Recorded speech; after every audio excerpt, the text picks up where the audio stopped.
Kemudian juga saya juga minta maaf sama Pak Bupati karena memang dari tanggal 9 Juli kami juga sudah mendapatkan surat permohonan perlindungan dan penegakan hukum yang pada intinya beliau dan para tokoh masyarakat yang ada di pesisir selatan memohon kepada semua stakeholder penegak hukum untuk bisa bersikap lebih arif, lebih bijaksana.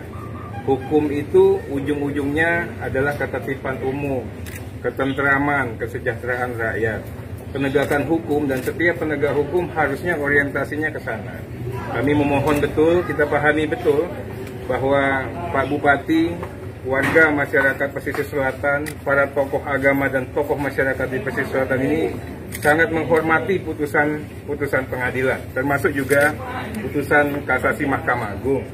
Tapi alangkah lebih bijaknya, lebih baiknya apabila kita lebih menghormati kepada hal yang lebih esensial, ya, bagaimana kemanfaatan dari penegakan hukum itu sendiri, bagaimana cita penegakan hukum itu sendiri, sehingga penegakan hukumnya tidak gaduh.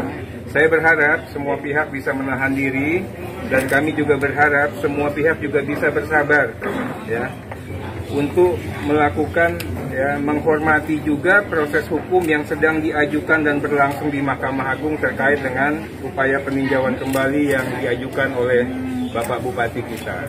Alangkah bisa dibayangkan tiba-tiba kalau putusannya kita paksakan dieksekusi, ya, ini akan menjadi tragedi konstitusi yang luar biasa, kejahatan demokrasi. Seorang bupati terpilih yang mayoritas suara, yang 14 kabupaten menang mutlak dari 15 kabupaten, hanya satu kecamatan yang kalah kita, ya. Secara nasional juga perolehan suaranya nomor 3, dipaksa untuk dilepaskan jabatannya melalui palu hakim.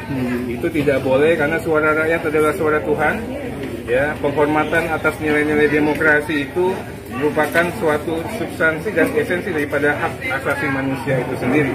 Sehingga kita berharap semua pihak bisa menghormati, kan tidak macam-macam dan tidak neko-neko yang diminta oleh Pak Bupati kita.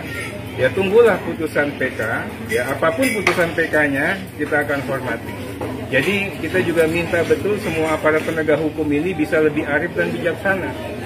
Ya, menegakkan hukum itu pakai moral, pakai nurani, dan harus juga dengan integritas. Jangan sampai juga menegakkan hukum, ya, merusak panggung penegak hukum yang lain. Jadi kami berharap penegakan hukum dalam konteks ini juga tidak gaduh, ya. Hormati ini, ya, sama-sama melakukan penghormatan, dan tentunya Komisi 3 DPR RI, ya, akan mengawal ini semua sehingga keadilan substantifnya itu betul-betul bisa dirasakan oleh semua pihak, tidak hanya bagi yang minta untuk dimasukkan ke dalam sel, tapi juga terhadap terdakwa, terhadap warga masyarakat yang ada di pesisir selatan itu sendiri. Mudah-mudahan ini bisa kita lakukan, mudah-mudahan ini juga bisa dimengerti oleh semua pihak.